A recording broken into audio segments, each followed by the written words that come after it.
Lokumunakolo Mukulu Mokelia Mokili Nzambe Yabankulu. Salutations de paix à tous, je vous passe le Losako Yabana Izalela. Donc c'est le magazine L'état du monde et les Israélites numéro 2. Aujourd'hui on va parler un peu d'actualité. Et l'actualité c'est le coup d'état qu'il y a eu au pays de Soundiata Keïta. Bon, les militaires qui ont fait le coup d'état ne veulent pas qu'on parle de coup d'état. Ils parlent des aspirations du peuple parce que dernièrement il y a eu des manifestations contre l'ancien président qui a été renversé, c'est-à-dire Ibrahim Boubacar Keïta. Et donc ils ne veulent pas qu'on parle de coup d'état. Néanmoins donc ce coup d'état ou ce renversement de pouvoir, on peut dire déjà que il y a eu un premier point positif, c'est qu'il n'y a pas eu de sang, il n'y a pas eu de mort, on n'a pas fait de mal au président Keïta, ni à ses proches, collaborateurs et autres. Donc ça c'est une bonne chose, c'est un point positif. Ensuite, bien évidemment, on espère que cela va apporter quelque chose de positif, quelque chose de bon pour le Mali et le peuple malien à qui on passe la paix. Et on espère que ça ne va pas aller dans la direction, par exemple, du Burkina Faso, où le peuple aussi s'est révolté contre l'ancien président Blaise Compaoré. Ensuite, il y a eu des militaires qui en ont profité pour faire leur renversement. Et ensuite, on connaît la suite. Il y a eu des transitions, et puis il y a eu des élections. On a eu un président, mais en réalité, bien qu'il y ait des bonnes choses au début, par exemple par rapport à tout ce qui était affaire Thomas Sankara, on a réouvert le dossier, mais néanmoins, on est revenu au point de départ. C'est pas comme si le peuple burkinabé a vu de grands changements au niveau économique, au niveau social, donc ça n'avait rien à voir de l'héritage de Thomas Sankara. On est plutôt rentré dans l'ordre néocolonial où on était un peu au point de départ, sauf que Blaise Compaoré n'était plus là. On espère au moins que le peuple va cette fois-ci avoir ses propres leaders et qu'ils vont pouvoir s'entendre avec les militaires pour apporter un plus, au minimum au moins. Donc, néanmoins, comme on a dit déjà autrefois, il faut faire une analyse GPS, c'est-à-dire une analyse géopolitique au plan panafricanisme et spirituel.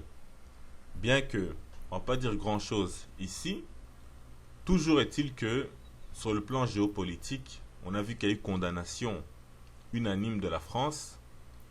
Et deuxième point, c'est que ce coup d'État s'est passé malgré la présence de la France sur le territoire malien. C'est quelque chose qu'il faut souligner.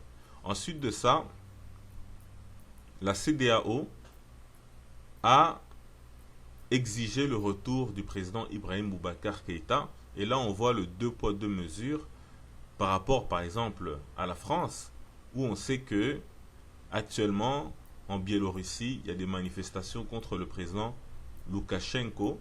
Et là, les Européens, les Français, etc., tout le monde veut que Loukachenko s'en aille. On ne reconnaît pas sa victoire aux élections. Par contre, au Mali, malgré que le peuple est sorti et qu'on n'a pas vu beaucoup de Maliens, que ce soit au Mali ou dans la diaspora, manifester pour que Ibrahim Boubacar Keïta reste au pouvoir, eh bien on dit que non, cet homme doit revenir. Donc ça c'est un peu du deux poids, deux mesures. Et enfin sur Afrique Média, la chaîne Afrique Média, on a dit que tous ces militaires qui ont fait le coup d'état sont revenus d'une formation en Russie. Et donc, eux, ils y voient comme une main de la Russie. Mais d'autres sont intervenus en disant que ce n'est pas le genre de la Russie. Et effectivement, à ma connaissance, ce n'est pas vraiment le genre de la Russie, même si on voit que la Russie s'implique de plus en plus dans ce qui se passe en Afrique, comme en Libye. Mais là, c'est déjà l'Afrique du Nord, c'est autre chose. Mais on a vu aussi la rencontre ou le sommet Afrique-Russie de l'année passée. Donc la Russie aussi commence à s'impliquer, mais ce n'est pas son genre d'organiser comme ça des coups d'État ou bien de pousser à des coups d'État. Et on sait que les Russes aiment bien toujours sortir une sorte de légitimité internationale. Ils interviennent que quand on fait appel à eux et qu'ils peuvent parler du droit international ou bien de dire voilà un peuple était menacé, etc. ou leurs intérêts directs, etc. comme en Syrie et ainsi de suite. Donc généralement ils ne font pas des interventions comme ça. Mais toujours est-il que sur Afrique Média, il y en a beaucoup qui pensent qu'il y a un lien avec la Russie. Et on sait que le Mali, c'est un grand pays, il y a des intérêts géostratégiques, même si on essaie de le garder dans le précaré français pour que ça ne concerne personne d'autre que la France, si ce n'est pour les intérêts de la France. Donc, sur le plan panafricanisme, ben, il n'y a pas eu de discours révolutionnaire à la Thomas Sankara, ni euh, quelque chose en rapport avec le panafricanisme. Mais bon, on ne sait jamais. Toujours est-il que on peut aussi s'attendre à des évolutions, même si on ne sait pas trop. Mais si on commence par exemple à sanctionner les militaires pour les pousser à retourner dans les casernes et de laisser les civils faire les choses pour rétablir l'ordre néocolonial tout simplement, et bien peut-être qu'ils peuvent changer de discours, commencer à parler des enjeux des richesses convoitées au nord Mali, ou comment la France a mal géré cette situation sécuritaire par rapport au terrorisme, au massacre, etc. Mais pour l'instant, le discours n'a rien à voir avec tout ça. Les militaires veulent juste une transition en rassemblant toutes les forces, société civile, opposition, etc., militaires, et ensuite organiser des élections et puis retour à la caserne. Ils disent que la politique ne les intéresse pas. Bon, on verra bien. Et enfin, la dimension spirituelle, bien évidemment, s'il y a déjà absence de panafricanisme, ben, la dimension spirituelle est encore plus élevée. Donc, c'est même pas la peine d'en parler ici. Mais au moins, en conclusion par rapport à tout ça, on espère au moins que la transition ne va pas commencer à créer des vides ou un chaos dans le nord, là où il y a des enjeux importants. Aussi que les militaires vont pouvoir sécuriser le pays face au terrorisme et ainsi de suite. C'est-à-dire qu'ils ne vont pas simplement s'occuper de la politique, mais ils vont continuer à faire leur travail correctement dans tout l'ensemble du Mali. Parce qu'on a vu ce qui s'est passé la dernière fois qu'il y a eu un coup d'État.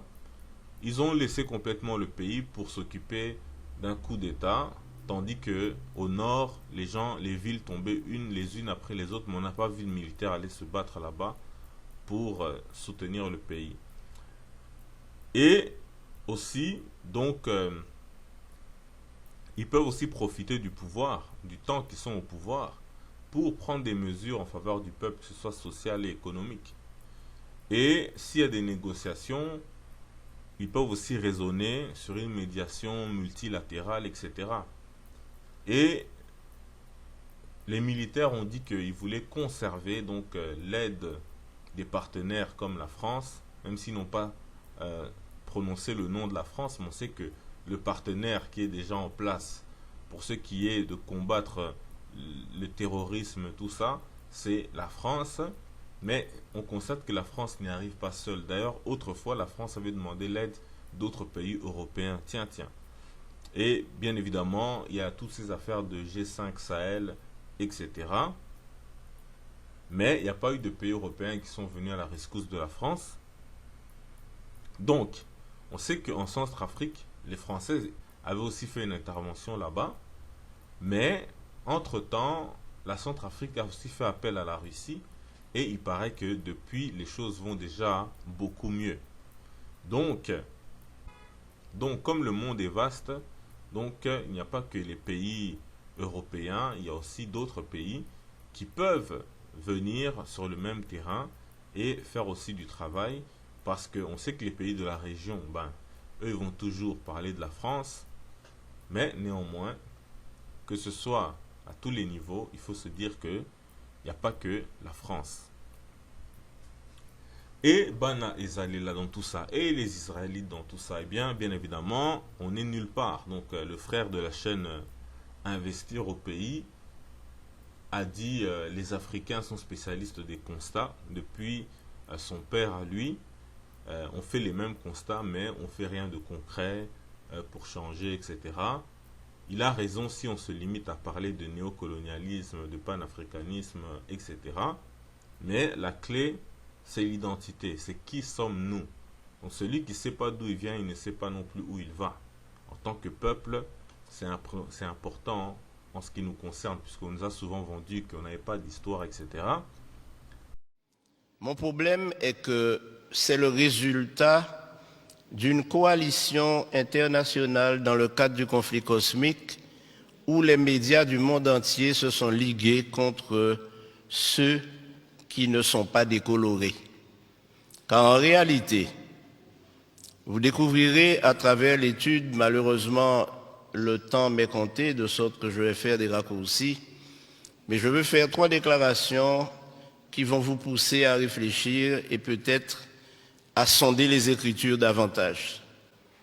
La première, c'est que la Bible a été écrite pour que les Africains sachent que Dieu est leur Dieu. La deuxième chose que je vais dire, c'est que le peuple d'Israël est un peuple noir. Donc si on sait qu'on est les Bana Ezalela ou les Israélites, on sait qu'on a une mission et des comptes à rendre à un Kolo, à Dieu. Donc on a des lois à respecter, sinon on est des hors-la-loi et le résultat c'est la punition divine. Et comme a dit donc le frère de la chaîne Investir au pays, dans ce cas-là on fait que se répéter sans cesse à chaque époque et ça ne change rien du tout. Donc l'Afrique c'est Israël. On oublie que les chrétiens étaient des Israélites, parce que la plupart des Africains sont des chrétiens. Donc quand on parle d'Israël, bien sûr, Bana Ezalela, Israël noir, les authentiques, beaucoup vont dire on est des chrétiens, ça ne nous concerne pas. Mais déjà, juste, même par rapport à l'histoire officielle, les premiers chrétiens étaient des Israélites. Et selon le Coran, parce que d'autres sont musulmans, les Israélites que sont Yesafwa, c'est-à-dire Joseph, ou bien Mosui, c'est-à-dire Moïse, Dondo, c'est-à-dire David, Silama, c'est-à-dire Salomon, ou le Nkisi, c'est-à-dire le Christ, etc., les prophètes et ainsi de suite, et bien selon le Coran, ils étaient tous musulmans. Pourtant, à leur époque, Mohammed n'était pas censé être né et le Coran n'était pas censé être révélé. Donc,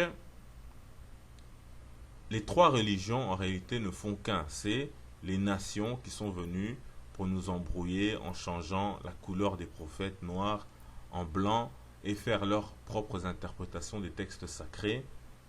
Donc redevenir des vrais Bana Ezalela, c'est donc la clé. Pour finir, on change de sujet, mais on reste au Mali avec un mot sur la tradition par rapport au célèbre nom malien Keïta, qu'on retrouve chez Soundiata Keïta, Salif Keïta et même chez le président qui a été renversé, Ibrahim Boubacar Keïta. Et le mot Keïta fait référence à l'héritage. On dit souvent ça veut dire prends ton héritage. En tout cas, c'est associé à l'héritage. Il se trouve qu'en lingala, Kita, ça veut dire descendre. Et quand on dit Kitano, ça veut dire l'héritage. Kitano, héritage, vient du verbe kita, descendre. En effet, un héritier, c'est un descendant. Et lorsqu'on parle de la fortune, de l'argent, de l'héritage, etc., on dit kita. Donc, le mot kita et keita sont de la même famille. Pourtant, d'un côté, on est en Afrique de l'Ouest, de l'autre côté, au Nord-Congo. Mais ça reste l'héritage de Bana Ezalela. On s'arrête ici. Le Kum Nankolo, Tatanzambe Yabankulu, Pervi Force et Santan, salutations.